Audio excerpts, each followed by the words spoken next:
నేను చెప్తాను, అది చాలా సక్సెస్ఫుల్. అది ఎవరికి సాధ్యం కాని అంశాన్ని ఆయన చేశారు. ప్రజారాజ్యం పార్టీ పెట్టారు, ఎమ్మెల్యే అయ్యారు 5 ఏళ్లలోనే, అంటే పెట్టిన వెంటనే. ఎంపీ, రాజ్యసభ అయ్యారు, కేంద్ర మంత్రి కూడా అయ్యారు. 5 సంవత్సరాల తర్వాత పార్టీ విలీనం అయింది. ఎన్టీఆర్ గారు కూడా ఇటు దేశంలో ఇటు రాష్ట్రంలో చక్రం తిప్పగలిగినటువంటి స్థితి ఎన్టీఆర్ గారికి కూడా లేదు. పార్టీ పెట్టారు, ముఖ్యమంత్రి అయ్యారు అంతే. కానీ చిరంజీవి గారు పార్టీ పెట్టినటువంటి నేపథ్యంలో జగన్మోహన్ రెడ్డి గారు బయటికి వెళ్ళిపోవడం వల్ల కాంగ్రెస్ ప్రభుత్వం మైనారిటీలో పడితే కిరణ్ కుమార్ రెడ్డి గారు ముఖ్యమంత్రిగా ఉండడానికి కారణం చిరంజీవి గారు అయ్యారు. అటు దేశంలో ఉన్నటువంటి యూపీఐ కూటమిలో కూడా మిత్రస్వామ్యంగా వాళ్ళు ఉన్నారు. అటు దేశంలో రాష్ట్రంలో 2 గవర్నమెంట్లో పనిచేసి 5 సంవత్సరాల తర్వాత వాళ్ళు విలీనమైపోయారు కాంగ్రెస్లో. జనసేన పార్టీ అవసరం కూడా రేపు పొద్దున్న తెలుగుదేశానికే కాదు, వైసీపీ అవ్వచ్చు, వైసీపీ బోటాబోటీ మెజారిటీతో ఏదైనా ప్రభుత్వాన్ని ఫామ్ చేసి సమీపమైన భవిష్యత్తులో ఏవైనా ఇబ్బందులు ఉన్నప్పుడు అది పవన్ కళ్యాణ్ గారికి సంబంధించిన పార్టీకి సంబంధించిన ఎమ్మెల్యేలతో, ఇప్పుడు జనసేన ఎమ్మెల్యే వైసీపీతోనే కలిసి ఉన్నాడుగా. 151 మంది ఎమ్మెల్యేలు వైసీపీ వాళ్ళు అవుతే ఆ +1, 2, 3, 4, 5లో మొట్టమొదటి జనసేన ఎమ్మెల్యే కూడా వీరితోనే కలుస్తున్నారు. శాశ్వతమైన శత్రువులు మిత్రులు రాజకీయాల్లో లేరంటూ ఉంటారు. ఈసారి వైసీపీ ప్రభుత్వం ఒకవేళ వ్యవస్థీకృతమై గవర్నమెంట్ని ఫామ్ చేసిన 5 సంవత్సరాల్లోపు ఏదైనా అస్థిరమైనటువంటి ప్రభుత్వం ఏర్పడితే పవన్ కళ్యాణ్ గారి యొక్క నేతృత్వంలోని జనసేన కూడా భాగస్వామ్యం అవ్వచ్చు. లేదా వీటన్నిటికీ కూడా సమీప భవిష్యత్తులో ఆల్టర్నేట్గా ఉండి జనసేన సొంతంగా అవకాశం, అంటే మళ్ళీ రాబోయే 5 సంవత్సరాలకు అటు ఇటుగా సొంతంగా వాళ్ళుగా ప్రభుత్వాన్ని ఏర్పాటు చేయగలిగిన స్థితి కూడా ఖచ్చితంగా ఉంది. ఖచ్చితంగా పవన్ కళ్యాణ్ గారు జీవితకాలం అంటే మళ్ళీ ఎక్కువ ఏళ్ళు అనుకునేరు, 5 సంవత్సరాల కాలానికి అటు ఇటుగా. చాలా మంది ఆయన జాతకం గురించి ఏదో చెప్తున్నారు. ఒక్క రోజైనా ఒక్క క్షణమైనా ముఖ్యమంత్రి, ఆ అమాత్యుడు అన్నటువంటి ఆ స్థానంలో ఖచ్చితంగా కూర్చునే అవకాశం కనబడుతుంది. Okay, right. చంద్రబాబు నాయుడు గారు నారా లోకేష్ గారి గురించి ఏం చెప్తారు? అంటే వాళ్ళు చాలా కష్టపడుతూ ఉన్నారు పార్టీకి సంబంధించి. ఏపీలో పరిస్థితులు ఏ విధంగా ఉన్నాయి ఆ పార్టీకి సంబంధించి? పుష్యమి నక్షత్రం చంద్రబాబు నాయుడు గారు, కొంతమంది హస్త నక్షత్రం అని అంటారు. వారి జన్మజాతకాన్ని అనుసరించి ఒకవేళ నా ప్రశ్నాశాస్త్రాన్ని అనుసరించి చూస్తే 2 సంవత్సరాల క్రితం చెప్పాను, 2023లో ఇబ్బందికరమైనటువంటి స్థితిగతులు, ఆరోగ్యపరమైనటువంటి అంశాలు, ఇబ్బందులు ఆయన యొక్క జన్మజాతకంలో కేతు సంబంధమైనటువంటి స్థితిగతి అధికంగా ఉండటం వల్ల కొన్ని ఇబ్బందులు, సమస్యలు, ప్రతిబంధకాలు ఇప్పుడు ఆయన జాతకంలో జరుగుతున్నాయి. కానీ నారా లోకేష్ గారి యొక్క జాతకం మాత్రం బాగుంది. చంద్రబాబు నాయుడు గారి యొక్క జాతకంలో మనం ఇందాక అనుకున్నాం, మారక దశలు, ద్వితీయ సప్తమ స్థానాల్లో ఉన్నటువంటి గ్రహాలు వాటి యొక్క దశలు వచ్చినప్పుడు మనిషికి మరణ సమానమైనటువంటి కష్టం వస్తుంది.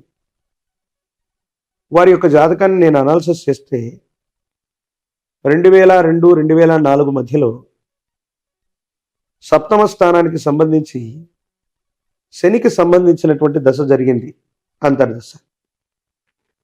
అలిపిరి ఘాట్లో ఓ పెద్ద ప్రమాదం సంభవించింది. అప్పుడు ఆయన ముఖ్యమంత్రిగా ఉన్నారు, మన ఉభయ ఆంధ్రప్రదేశ్కి ముఖ్యమంత్రిగా ఉన్నారు. అప్పుడు వెంటనే వారు బై ఎలక్షన్స్కి వెంటనే వెళ్ళిపోవడం, ముందస్తు ఎన్నికలకు వెళ్ళిపోవడం, రిజైన్ చేయటం. ప్రాణం మాత్రం కాపాడుకోగలిగారు, పదవి పోయింది. 10 ఏళ్ల వరకే మళ్ళీ ఆయన అధికారంలోకి రాలేదు. మళ్ళీ కమింగ్ టు ద్వితీయ సప్తమ స్థానాలకు సంబంధించిన స్థితిగతుల్లో అలాంటి అంతర్దశలు 2023లో మొదలయ్యాయి. కొన్ని చిన్న ఇబ్బందులు, వెంటనే అధికారంలోకి రావటానికి ఆయన మేధస్సు, శరీరం, ఆరోగ్యం సహకరించలేకపోవటం. 2028, నేను మళ్ళీ చెప్తున్నాను, 2028వ సంవత్సరం ప్రారంభానికి అటు ఇటుగా మాన్యశ్రీ మాజీ ముఖ్యమంత్రి వర్యులు శ్రీ నారా చంద్రబాబు నాయుడు గారి యొక్క జాతకంలో ఇబ్బంది కలిగించేటువంటి దశలు ఉన్నాయి. ఆరోగ్యపరంగా కానీ, మరణ సమానమైనటువంటి కష్టాలు కానీ, తీవ్రమైనటువంటి ఇబ్బంది కలిగించేటువంటి గ్రహగతులు 2028 ప్రారంభంలో ఆయనకు సంబంధించిన వ్యక్తిగతమైనటువంటి జాతకం, నాకు తెలిసినటువంటి ప్రశ్నాశాస్త్రాన్ని సంయుక్తం చేసుకుంటే ఇప్పటికే ఆయనకు సంబంధించిన కొన్ని విషయాల్ని భవిష్యత్తుకు సంబంధించి నేను ప్రిడిక్ట్ చేసి చెప్పడం జరిగింది. మళ్ళీ కూడా చెప్తున్నాను, ఈ ఉభయ తెలుగు రాష్ట్రాల్లో ఈ హైదరాబాద్లో సైబరాబాద్ సిటీ ఉంది అంటే, అత్యాధునిక సాంకేతిక పరిజ్ఞానం మన భాగ్యనగరంలో ఉంది అంటే ఒక గొప్ప అడ్మినిస్ట్రేటర్. ఆంధ్రప్రదేశ్ రాష్ట్రంలో అమరావతి రావాలన్నా, దేశం మొత్తం గర్వించదగినటువంటి రాజధాని నగరం ఉండాలన్నా అలాంటి గొప్ప వ్యక్తి అధికారంలోకి రావాలి. కానీ వారికి సంబంధించినటువంటి వ్యక్తిగతమైనటువంటి జాతకంలో ఉన్న ఇబ్బందులు, గోచార పరిస్థితులు, కొన్ని ఇతర కారణాలు, దేశ కాలమాన పరిస్థితులను బట్టి విశేషవంతమైనటువంటి జనాకర్షణ కలిగి ఉన్నా కూడా చివరి నిమిషంలో ఏదైనా ఇబ్బంది కలిగే అవకాశం ఉంది. అలాంటి వ్యక్తి అధికారంలోకి రావాలని మనమందరం కూడా సామాన్యమైనటువంటి ప్రజానికంగా మనం కోరుకోవాలి తప్ప వారి జాతకాన్ని అనుసరించి చూస్తే మాత్రం కొంచెం ఇబ్బంది ఉంది. ఇక లోకేష్ గారు వారి యొక్క జన్మ నక్షత్రాన్ని, జన్మరాశిని, గోచార పరిస్థితుల్ని అనుసరించి చూస్తే మాత్రం చంద్రబాబు నాయుడు గారి యొక్క భవిష్యత్ రాజకీయాలకు ఖచ్చితంగా వారసులు అవుతారు. ఈ 5 ఏళ్లలోనే ఒక అస్థిరమైనటువంటి ప్రభుత్వం ఏర్పడితే గనక సమర్థవంతంగా ఆ దేశ రాష్ట్ర పరిస్థితులన్నింటినీ కూడా హ్యాండిల్ చేయగలుగుతారు.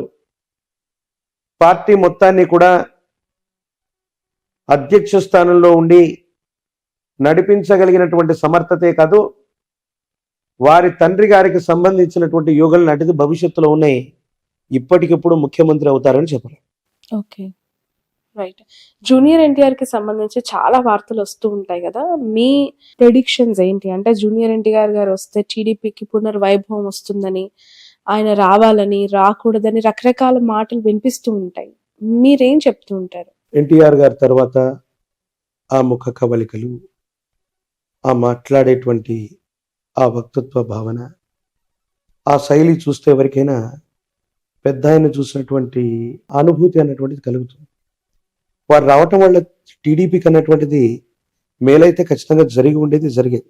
కానీ కేవలం జూనియర్ ఎన్టీఆర్ గారి వాళ్ళ మాత్రమే, అంటే ఆయన మాత్రం వస్తేనే టీడీపీ అధికారంలోకి వస్తుంది అన్నటువంటి మాట మాత్రం దాన్ని నేను ఒప్పుకోను. 2009లో స్టార్ క్యాంపెయినర్గా జూనియర్ ఎన్టీఆర్ మొత్తం మన ఉభయ తెలుగు రాష్ట్రాలు తిరిగారు. మధ్యలో ఆయనకు ప్రమాదం జరిగితే కూడా హాస్పిటల్ నుంచి ఆయన క్యాంపెయినింగ్ చేశారు. 2009లో టీడీపీ కానీ మహాకూటమి కానీ అధికారంలోకి రాలి. ఎన్టీఆర్ ఉంటే బాగుండు అనేటువంటి అభిమానులు ఉన్నారు, కానీ అటువంటి జనాకర్షణ, విశేషవంతమైనటువంటి అభిమానులు సంపాదించుకున్నటువంటి పవన్ కళ్యాణ్ గారు ఒక సభకు వచ్చినా, ఎన్టీఆర్ గారు ఒక సభకు వచ్చినా లక్షలాది మంది జనాలు వస్తారు. కానీ కాన్స్టిట్యున్సీలో వీళ్ళకి ఓట్లు ఉండవు. నల్గొండలో ఓ ప్రోగ్రాం పెడితే ఆంధ్రప్రదేశ్ నుంచి, తెలంగాణ నుంచి లక్షలాది మంది అభిమానులు రావచ్చు. ఆ వచ్చినటువంటి లక్షలాది మంది అభిమానులకి వీళ్ళు పోటీ చేసేటువంటి కాన్స్టిట్యున్సీల్లో వాళ్ళకి లేకపోవచ్చు.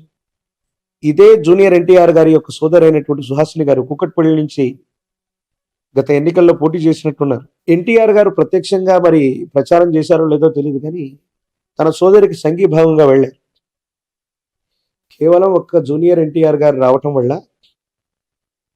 తెలుగుదేశం పార్టీ చరిత్రను తిరగరాస్తారని కాదు, ఇప్పుడు ఆపరేషన్ లేకుండానే మోకాళ్లకు ప్లాస్మా ట్రీట్మెంట్, మీ ఆర్థోపెడిక్ సమస్యలన్నిటికీ రోబోటిక్ టెక్నాలజీ ద్వారా తక్కువ ఖర్చుతో శాశ్వత పరిష్కారం, ఫ్రీ కన్సల్టేషన్, ప్రతి ట్రీట్మెంట్ పై 20% డిస్కౌంట్. ఈ ఆఫర్ కొద్ది రోజులు మాత్రమే, త్వరపడండి. V9 hospitals 9281465842.